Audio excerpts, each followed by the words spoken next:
Vamos conversar com a doutora Maitê Pimentel sobre síndrome metabólica. Tudo bem? Tudo bem. O que é síndrome metabólica, doutora? A síndrome metabólica é um conjunto de fatores, sinais e sintomas que juntos podem aumentar muito o risco de uma pessoa falecer, aumenta em 2 vezes mais, e aumenta o risco de infartar, tem um risco de AVC 3 vezes mais. Então, na década de 80, um estudioso chamado Heaven, ele juntou fatores que, se a pessoa juntar esses fatores, ela vai ter um risco da maior causa de mortalidade do mundo, que é a doença aterosclerótica, né? Então, esses fatores são muito comuns no nosso dia a dia, né? Não sei se a gente tem até aqui a gente chama de slide, como é que vocês chamam? Pode ser um slide. Slide que mostra para você que está em casa, veja se você tem algum desses fatores. Aumento da gordura visceral, que é aumento da barriga. Então, mulheres a gente tem que ter entre 80 e 88 e o homem entre 94 e 102. Aumento dos triglicerídeos. Então, se o teu valor do exame, o triglicerídeos vem de massas, pães, doces, estiver maior que 150, já é mais um critério. Se a gente tiver níveis de colesterol HDL, que é o bom, e ele tiver baixo para os homens, menor que 40 e menor que 50 para as mulheres, é mais um fator. Se a gente tiver o aumento da pressão arterial, maior que 130 por 85, mais um pontinho do fator. E se a gente tiver o aumento da glicemia, não precisa necessariamente ser um diabético, pode ser um pré-diabético. Se desses 5 fatores foram 3 positivos, a gente classifica a pessoa como uma síndrome metabólica. Vamos aos mitos e verdades então, doutora.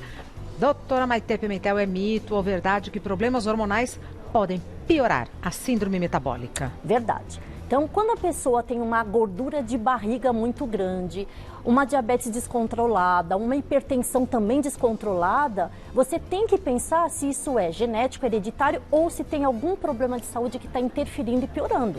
Então, por exemplo, a gente tem síndrome de Cushing, é uma doença metabólica em que há aumento de cortisol e isso faz aumentar diabetes, hipertensão, gordura da barriga, estrias. A gente tem, por exemplo, doenças genéticas que aumentam o colesterol e não é a pessoa que fica comendo queijo, salame, mortadela. Não, existe um gene, que é o PCSK9, que interfere na produção.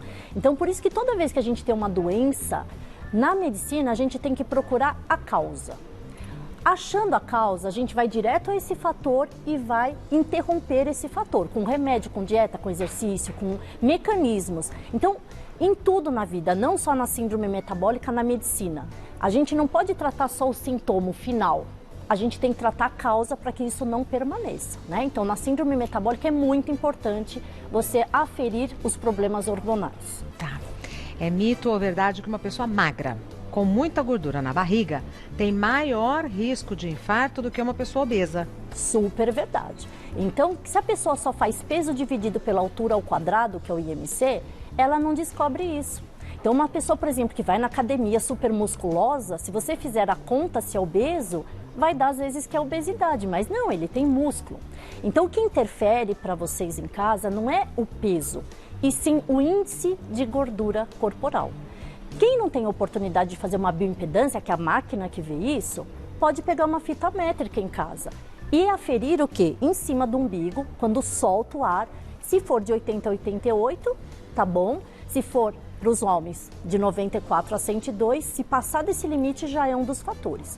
Mas a gente tem DEX, é uma máquina que faz isso, a bioimpedância, a gente tem ressonâncias que fazem esse grau de gordura. Então, conforme a técnica que você usa, você tem os parâmetros para atingir o objetivo. Então, cuidado, você vê alguém que é magro e barrigudo, aquela gordura dura, que você fala, meu, não é... Você vê assim na praia, você fica olhando, você fala, ó, síndrome metabólica. Essa é uma pessoa que você tem que ter ajuda, cuidado e alertar, porque se não infartou, ele tem 2 vezes chance maior de infartar. Tá. É mito ou verdade que quem tem síndrome do ovário policístico pode ter maior risco de desenvolver síndrome metabólica? Então, ó, a gente está falando de 2 síndromes, mais uma síndrome. O que é essa síndrome? Acomete as meninas na adolescência, em quem a gente tem 3 fatores, tem que ter 2. Olha só, de síndrome sempre tem que ter vários pontinhos, você tem que classificar. Isso confunde muitas meninas, porque elas acham que no ultrassom tem que ter cistinhos no ovário. Não necessariamente. De 3, você tem que ter 2.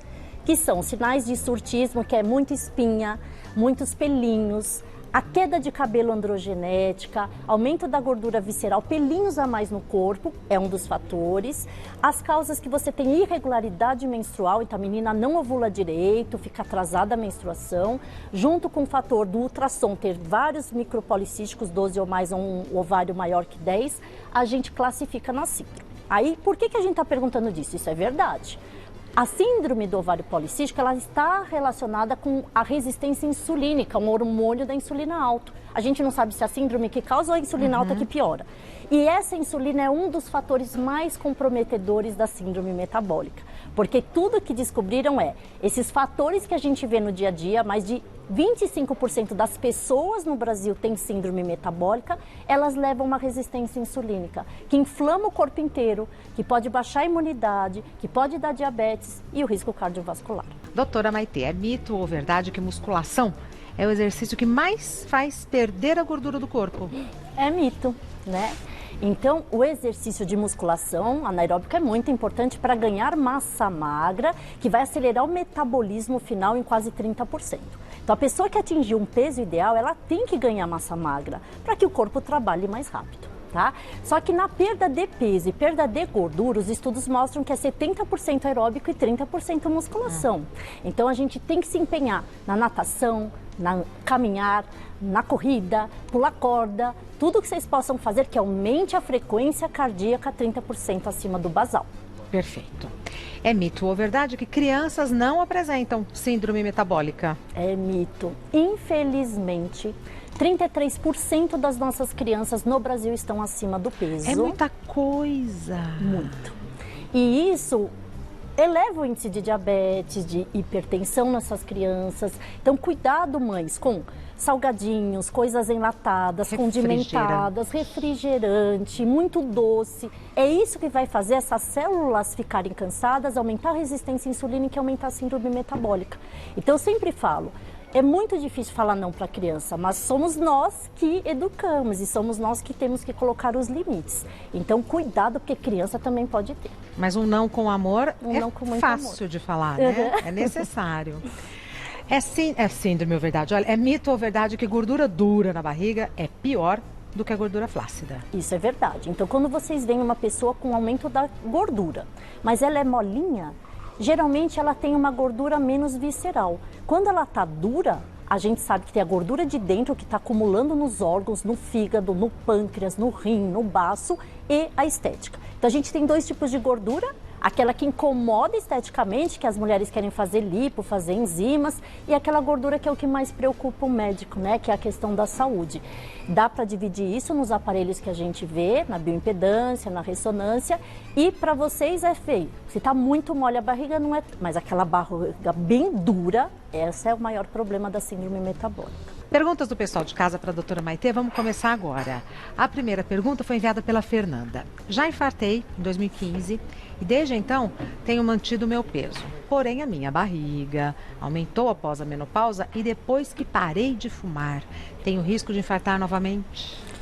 Nossa, Fernanda, isso acontece com muitos pacientes, né? O parar de fumar, a gente diminui o risco, né? De tudo, de hipertensão, de infarto, de síndrome metabólica, porém, dá mais ansiedade. Então, muitos pacientes que param de fumar, eles ficam mais beliscadores, que é o que a gente chama de fome emocional. Isso está bem voltado principalmente para beliscações de doces, né? Na maioria dos casos. E essa questão, todo mundo que já infartou, ele tem um risco 2 a 3 vezes maior de reinfartar do que uma pessoa que não infartou. Uma pessoa que é diabética, ela tem 2 vezes maior o risco também de infartar. Você vê que quando vai juntando o fator de tabagismo, sedentarismo, não faz a dieta correta, fuma, hipertensão, diabetes, são os fatores que ela pode infartar. Então, todo mundo que infartou, você, Fernanda, tome cuidado. Pegue numa regra de fazer o exercício com regularidade, não é o tipo de exercício, mas é fazer um dia sim, um dia não. Tente reavaliar a tua alimentação, pare de fumar, lógico, tem ajuda de profissionais com remédios, com orientação para isso acontecer mais rápido e com certeza a menopausa é outro fator que aumenta a gordura visceral, mas tem como fazer reposição hormonal nos casos recomendados e tem como a gente também contrabalancear isso. Tudo tem jeito. Tudo tem jeito, é só fazer devagarzinho, sempre com uma ótima orientação. Perfeito. É tudo que a gente precisa ouvir. A Lilian diz, quais são as pessoas que correm maior risco de desenvolver a síndrome metabólica? E como saber se eu tenho a doença? Muito bem. Então, Lilian, pacientes que têm diabéticos na família, tem 55% de chance a mais. Hipertensos na família, famílias que têm já uma gordura visceral mais concentrada, isso também é genético. Tem pessoas que têm mais o quadril, tem pessoas que têm mais a gordura visceral, que a gente fala de gordura da maçã. Pacientes que fumam são os mais com predisposição e tem a ver com brevilíneo e longilíneo. Isso daí é geneticamente, a gente sabe, as pessoas mais abaixadinhas têm maior fator de síndrome metabólica. Como que você vai saber? Medir a sua barriga, ver se não tem pressão alta, fazer o exame de glicemia, fazer o exame de triglicérides e de colesterol. Juntou esses fatores, é só fazer a continha. 3 positivos, você tem a síndrome metabólica e vai se tratar. Boa. Carla, fazer lipoaspiração no abdômen para retirar a gordura faz diminuir a síndrome metabólica? Ótima pergunta. Porque assim, se todo mundo está falando que a gordura da barriga é o pior, então vamos fazer lipoaspiração, sem sacrifício, sem dieta, sem exercício, a gente vai eliminar essa síndrome. Fizeram esse estudo e eles perceberam que quem faz a lipoaspiração aumenta a gordura de dentro. Por quê? Porque Deus é assim, é um teste. É para ver quem faz o pecado capital. Então ele vê quem é que é o esforçado e quem não é. Na verdade, o nosso corpo ele tem células de mecanismos inflamatórios que quando você tira uma gordura estética, ele recompensa de outro fator. Então, a lipoaspiração não auxilia na gordura visceral, que é a doença, ele auxilia só na gordura estética, que são nossos olhos. Perfeito. Doutora Maitê é médica, endocrinologista. O site da doutora Maitê é endoc.com.br. No Instagram, doutora Maitê Pimentel está como @Maitê_endócrino, Maitê com THE, @Maitê_endócrino. Muito obrigada. Bom carnaval sem folia. Verdade. E até breve. Lembra que a gente passou um carnaval juntas? Foi muito legal. Mas sábado eu falei que eu vou acompanhar a live da Ivete e da Cláudia Leite, fantasiadinha de carnaval na minha casa. Muito bom. Não é? O astral. Isso. Obrigada, meu amor. Até breve.